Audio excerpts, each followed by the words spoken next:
MOC ikut berduka dan berdoa untuk rakyat Turki.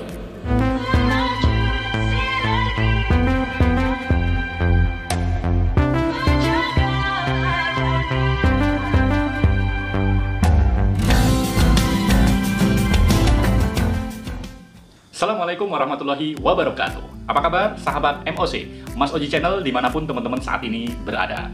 Dan Alhamdulillah kita selalu mendoakan, tetap kita tak henti-henti untuk senantiasa berdoa. Mudah-mudahan sahabat MOC semuanya tetap dalam kondisi yang sehat, dimudahkan dalam segala urusan, bersemangat dan penuh dengan keberkahan oleh Allah Subhanahu wa Ta'ala.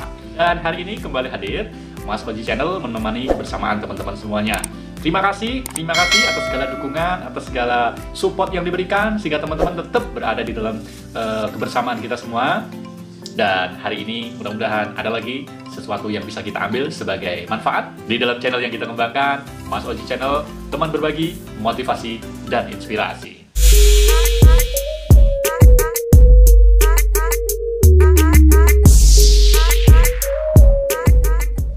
Sahabat MOC dimanapun teman-teman saat ini berada, hari ini kita ingin sharing tentang kabar duka yang kita dengarkan dari saudara-saudara kita yang ada di negara Turki. Ya, baru saja kita mendengar berita di Jumat kemarin, tanggal 30 Oktober, tepatnya di siang hari, ya, selepas sholat Jumat mungkin ya, sekitar jam 13 lebih gitu ya.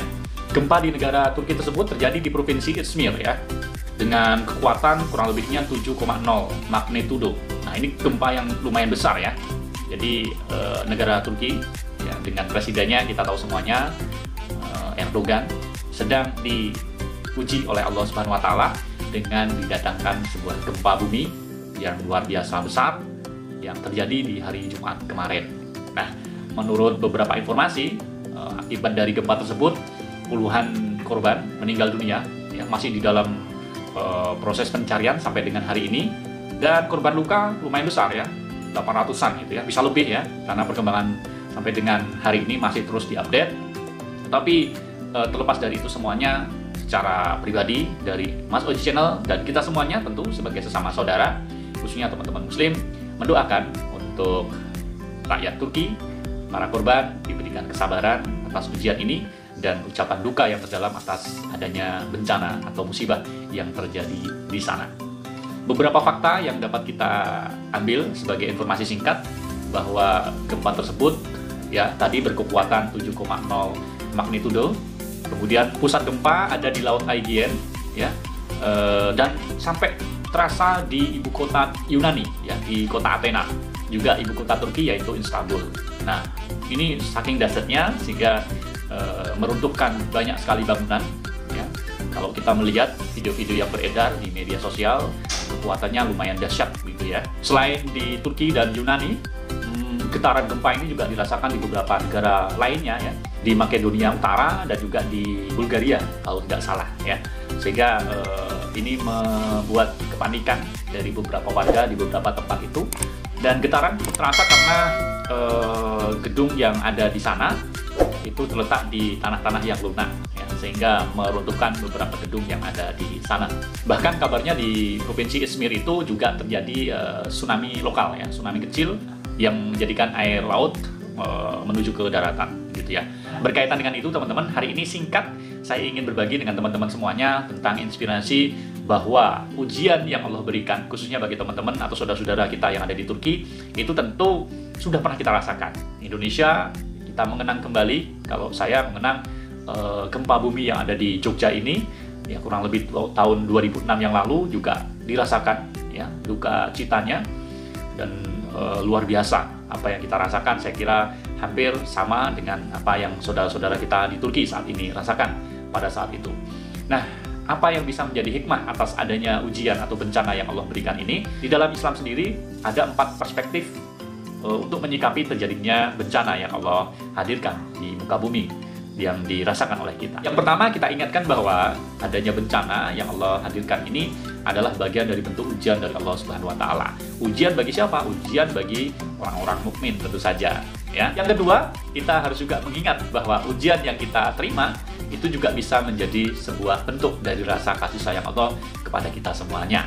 Nah, yang ketiga, perspektif dari Nah, yang ketiga, perspektif dari gempa ini atau bencana yang Allah turunkan itu juga bisa menjadi sebuah teguran bagi kita atau peringatan bagi orang-orang yang beriman. Nah, yang keempat, ternyata bisa jadi bencana yang dihadirkan oleh Allah adalah bentuk dari hukuman atau azab yang Allah turunkan kepada orang-orang atas dosa-dosa yang kita perbuat.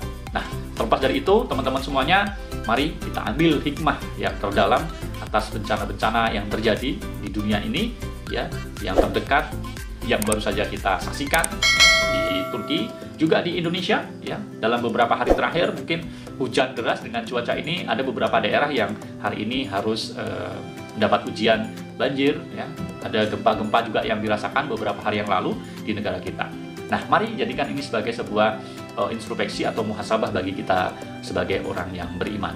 Kalau tadi kita ambil perspektif yang pertama bahwa bencana yang Allah turunkan ini sebagai ujian, tentu saja setiap orang yang beriman pada hakikatnya akan dapatkan ujian dari Allah Subhanahu wa taala. Ujian ini, teman-teman semuanya, juga bagian dari bentuk kasih sayang Allah, ya. Perspektif yang kedua tadi, bahwa ujian yang Allah berikan itu adalah bukti tanda cintanya Allah kepada kita. Jadi setiap kita mendapatkan ujian, ya, atau saudara-saudara kita menghadapi ujian, kita harus berpikir positif bahwa ini adalah bentuk dari ujian karena Allah cinta kepada kita. Jadi semakin Allah cinta kepada kita, maka Allah juga menghadirkan ujian kepada kita setingkat dengan bentuk cintanya Allah kepada kita. Karena ingat, sejatinya bahwa setiap ujian itu pada hakikatnya juga akan menaikkan derajat kita di hadapan Allah Subhanahu wa taala. Semakin berat ujian kita dan kita bisa menyelesaikan ujian itu, kita bisa sabar menghadapinya, maka derajat diri kita juga akan dinaikkan di hadapan Allah Subhanahu wa taala. Dan teman-teman semuanya, Allah sudah mengingatkan di dalam Al-Quran, surat Al-Ankabut, ayat kedua dan ketiga, apakah manusia itu mengira akan dibiarkan saja, mengatakan kami sudah beriman dan tidak akan diuji lagi? Sungguh kami, Allah, sudah menguji orang-orang sebelum mereka. Maka sesungguhnya Allah mengetahui orang-orang yang benar dan orang-orang yang dusta. Jadi, teman-teman semuanya, bahwa kita sebenarnya memang akan diuji oleh Allah Subhanahu wa taala. Bahwa orang-orang yang beriman itu tidak lantas mengatakan saya sudah beriman dan lepas dari ujian. Justru Allah akan menguji orang-orang yang beriman itu. Dan teman-teman, diingatkan juga kita oleh Rasulullah di dalam hadis beliau yang diriwayatkan oleh Tirmidzi dan Ibnu Majah, yang beliau sampaikan bahwa sesungguhnya besarnya pahala itu sesuai dengan besarnya ujian, teman-teman. Dan sesungguhnya jika Allah menyukai suatu kaum, maka Allah akan memberikannya ujian. Dan sesungguhnya ketika Allah menyukai suatu kaum, maka Allah akan menguji mereka. Maka barang siapa yang ridho, maka baginya lah keridoan, dan bagi siapa yang murka, maka baginya lah kemurkaan. Jadi teman-teman semuanya, di tengah adanya ujian bencana yang Allah turunkan, ya, kita bisa mengambil hikmah bahwa kita harus sadar, harus ikhlas, harus menyabarkan diri bahwa ini adalah bentuk dari ujian dan kasih sayang Allah Subhanahu wa taala. Dan kita juga harus menyadari bahwa di dunia ini memang tidak selamanya statis, perlu ada dinamisasi, ya, dinamis. Tidak ada satupun manusia di dunia ini yang hidupnya statis, selalu ada dinamisasi, sehingga pasti akan ada ujian-ujian dari Allah. Tidak ada manusia pun yang lepas tanpa ujian Allah. Maka mari kita menyikapinya dengan penuh kesabaran dan kesadaran diri bahwa semuanya ini adalah kehendak dari Allah Subhanahu wa taala. Sebagai orang yang beriman, sebagai makhluk yang lemah, mari teman-teman kita senantiasa menyerahkan diri kita kepada Allah Subhanahu wa taala dengan terus berusaha untuk mengingat Allah, meningkatkan rasa iman dan takwa kita agar Allah juga memberikan kasih sayang yang lebih dengan nikmat-nikmat yang lain. Sehingga ujian yang diberikan kepada kita segera Allah berikan keringanan dan dimudahkan dalam segala urusan kita semuanya. Sekali lagi, mari kita juga doakan saudara-saudara muslim kita, saudara-saudara kita di Turki, ya, baik yang muslim maupun non-muslim di sana, untuk senantiasa diberikan kesabaran dan diberikan juga keikhlasan atas segala korban-korban yang ada di sana. Dan juga teman-teman bisa mengirimkan donasi kalau memang ada program donasi yang kita khususkan untuk teman-teman atau saudara-saudara kita, atau minimalnya mendoakan. Itu sudah cukup bagi kita untuk mengirimkan doa terbaik bagi saudara-saudara kita yang ada di sana. Sekali lagi, kita turut berduka kepada saudara-saudara kita yang ada di Turki. Mudah-mudahan Allah memberikan kesabaran dan semuanya diberikan keikhlasan oleh Allah, dan ujian ini segera berlalu. Terima kasih teman-teman semuanya. Demikian sharing yang bisa kita berikan hari ini. Mudah-mudahan bisa mengambil inspirasi dan hikmah yang ada. Dan sebelum berakhir, seperti biasa, saya juga mengucapkan terima kasih kepada teman-teman sahabat MOC dimanapun berada yang sudah mendukung channel ini. Dukung channel ini dengan cara klik tombol like, share, dan subscribe. Mudah-mudahan teman-teman semuanya diberikan keberkahan Allah. Saya pamit, terima kasih atas segala perhatiannya. Mohon maaf atas segala kekhilafan. Wassalamualaikum warahmatullahi wabarakatuh.